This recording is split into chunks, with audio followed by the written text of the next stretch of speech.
The junction of Cambridge Gardens and St Mark's Road in North Kensington doesn't immediately strike you as the ideal spot for a haunting.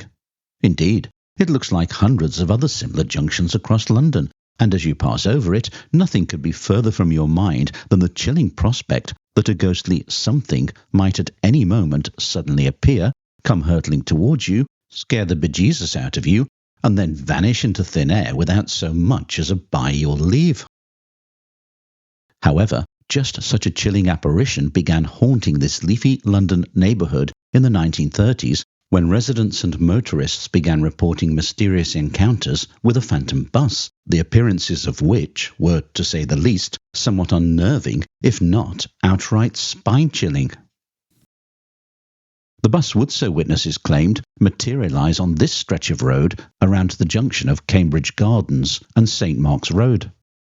According to some accounts, the spectral conveyance was a number 7 bus with the word General clearly visible on its side, identifying it as part of the fleet operated by the London General Omnibus Company, which became part of the London Passenger Transport Board in 1933, after which the original name was phased out.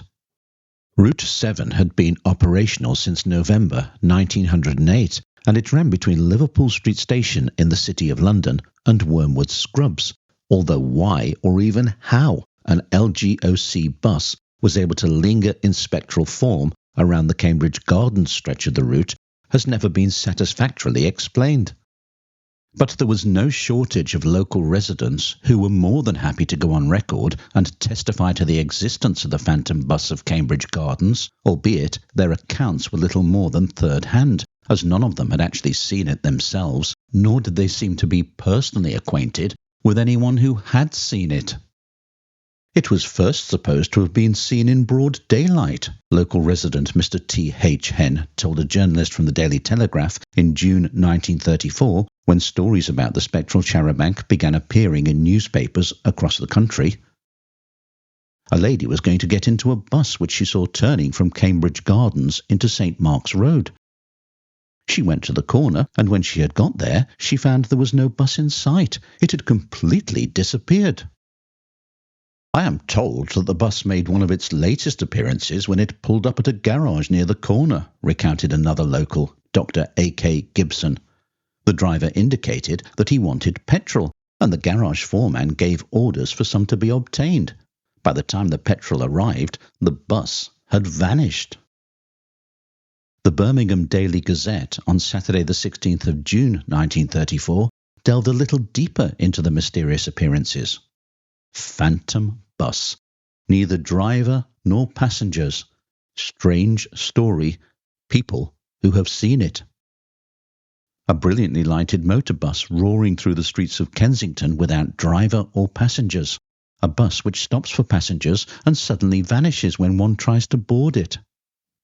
Residents in the North Kensington district were excitedly discussing these remarkable phenomena last night following a reference to a ghost bus at a London inquest on Ian James Stephen Beaton, metallurgical engineer of Dollis Hill, who died following a collision at the corner of St Mark's Road and Cambridge Gardens.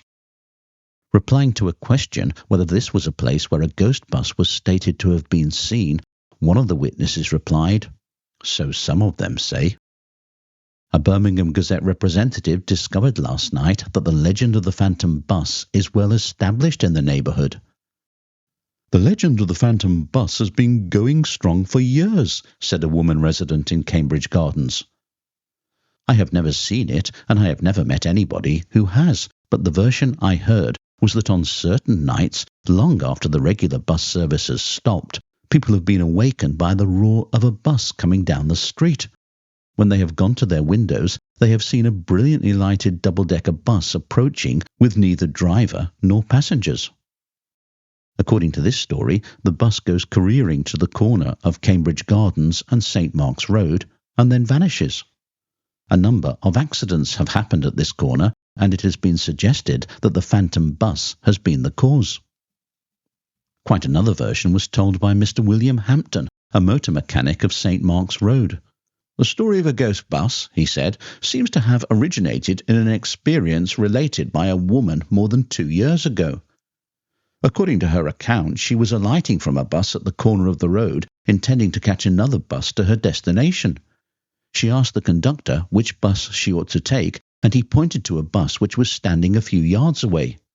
She approached the bus and was about to board it when it vanished into thin air. Ever since then, this story of a ghost bus has been prevalent in the neighbourhood. The Daily Herald, in its edition of Saturday the 16th of June, provided an even more dramatic account of the supernatural visitor. Ghost Bus of Death Corner, its headline announced, before going on to make the startling claim that hundreds of people in North Kensington talk about the ghost bus. It passes, they say, from Cambridge Gardens into St. Mark's Road, the scene of a number of serious motor accidents, just as the clock of a neighbouring church strikes 1. One more accident is what residents say when a few moments afterwards they are awoken by the sounds of another crash. 1 o'clock is just a quarter of an hour after the last omnibus from Liverpool Street to Wormwood Scrubs has passed over the death crossing. Mr. J. Rouse, who lives a few yards from the junction, says that there are many people, including motorists, who declare the ghost bus comes along after the regular service has stopped. Motorists swerve to avoid it and crash. The Kensington News and West London Times on Saturday the 22nd of June reported that there is said to be a ghost bus in the north of the borough which is being given publicity because of a fatal accident that just occurred where it is alleged to make its appearance and is credited with being in some way responsible. The article then went on to give details of the bus that wasn't there. This shadowing visitant is a bus, whether of recent date or one of older construction is not stated. The residents of Cambridge Gardens know all about it.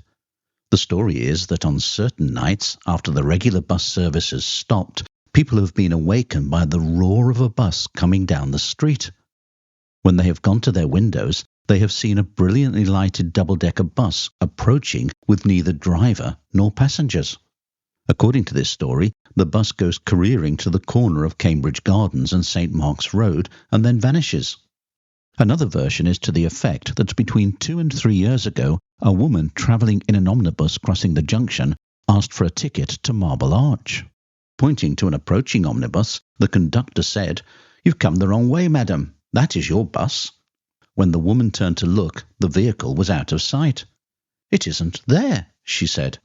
"Must have been a ghost bus," was the conductor's dry reply. Several other people in the omnibus heard him, and that was how the junction came to be known as Ghost Bus Corner. The London Daily News added an extra ghostly character to the saga. Phantom bus with ghost conductor, many rumours, and a reflection. If there is a ghost bus, it is only right that it should have a ghostly conductor. Rumour in North Kensington is providing one. He comes as a sort of sequel to the legend of the phantom bus mentioned at a Paddington inquest, which is said to roar down St. Mark's Road in the dead of night and to have caused many accidents. The story is going round of a phantom conductor who stands in Cambridge Gardens to warn motorists of the approach of the ghost bus. But a News Chronicle reporter, after exhaustive inquiries, found nobody who would claim to have seen either bus or conductor.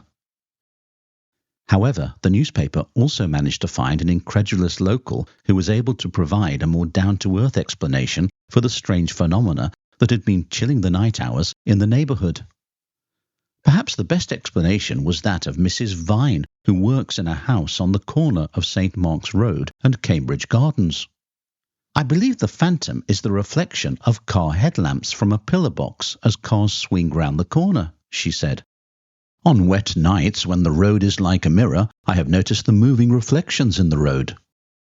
Mr. Duggan, a local estate agent, although equally sceptical, wasn't 100% convinced that the ghost bus didn't exist. "I certainly don't believe in the ghost bus," he told the reporter, "but a friend of mine says he was driving home one night when he suddenly saw a bus coming round the corner almost on top of him. He braked quickly, but to his amazement, the bus vanished." Some think the bus is merely one of the late staff buses which used the route in the early hours. But whatever the solution, the story dies hard. The one concrete fact is that the corner is a notoriously dangerous one, and that traffic lights are urgently needed. Then it will be up to the police to arrest any phantom which ignores them. The fatal accident referred to in the aforementioned articles was covered by the West London Observer on the 18th of June. A blazing car after smash. Driver killed and girl passenger injured.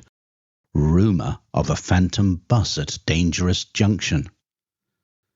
Reference to a ghost bus reported to have been seen in the middle of the night at a crossroad in North Kensington was made during an inquest at Paddington on Friday concerning the death of John James Beaton, aged 25, of Hamilton Road, Hollis Hill, Willesden, who was driving a small motor car that collided with a Rolls-Royce car at the junction of Cambridge Gardens and St Mark's Road, North Kensington. It was stated that, following the collision, the small car ran a zigzag course for a short distance, then overturned and burst into flames by a lamppost.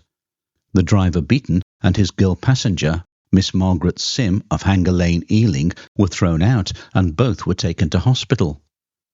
Frederick Robinson of Chesterton Road, North Kensington, said that on Monday night, June the 11th, he was standing at the junction of the roads when he saw the small motor car coming up Cambridge Gardens to cross St Mark's Road at a rather fast pace. At the crossing, the driver appeared to accelerate, and then he noticed a large car coming in St Mark's Road, and it was travelling about the crown of the road. The driver of this car put on his brakes on reaching the crossroads, and the witness felt there was bound to be a smash. The small car was in the crossing when it was struck in the rear by the bumper of the large car. It careered along for a few yards in a zigzag course, and then, overturning, burst into flames. The witness had not heard any horns sounded before the cars arrived at the crossing. The coroner asked, "Can you say if either of the cars were to blame?" "No, it is a very dangerous point there." The counsel, appearing for the driver of the Rolls-Royce car, then asked, "This corner is famous for accidents and is a spot where the ghost or phantom bus is supposed to be seen?" "Yes," came the reply. George Pink of Manchester Square West, chauffeur in the employ of the Honourable Samuel Vestey, said that he was driving the Rolls-Royce car and had come from Gloucestershire. There were 5 passengers in the car. When he was halfway over the crossing, he saw the small car coming on his left, and he jammed on his brakes to allow the car to go in front of him. The driver of this car made a swerve, and the witness turned to go behind him when part of his dumb iron caught the small car a glancing blow in the rear on the offside. It caused the car to turn over, and the man and woman in it fell out, the car bursting into flames. In returning a verdict of accidental death, the jury exonerated the driver of the Rolls-Royce car from blame. It seems certain that speed, rather than an appearance of the phantom bus, was the fatal factor in the accident, but the fact that George Pink's legal representative had raised the issue of a ghost bus being seen at the spot at which the tragedy had occurred was noted by the newspapers, and over the next few days several of them sent reporters to Cambridge Gardens to interview any locals who might be able to provide further information about the spectral vehicle. Several, it would appear, were more than willing to verify the existence of the ghost bus, although they were only able to repeat stories they had heard, as opposed to providing first-hand experiences, and there were, you've probably noticed, several contradictions in the different accounts. What is worth noting, however, is that there must have been rumours of the ghost bus circulating in the neighbourhood for the legal counsel to have picked up on them and then raised the issue at the inquest into John Beaton's death. Once it had been mentioned at the inquest, more and more newspapers repeated the story, and from that point on, the tale of the phantom bus of Cambridge Gardens spread far and wide, and accounts of it have appeared in almost every book on haunted London published since. Sadly, or thankfully, depending on how you view this sort of thing, there have been no further reports of the mysterious apparition since the flurry of press articles in June 1934. Indeed, as the sweet old lady who I got chatting to as she waited at the bus stop in Cambridge Gardens put it when I asked her if she had ever seen the phantom bus, "No, dear, I haven't seen any buses,"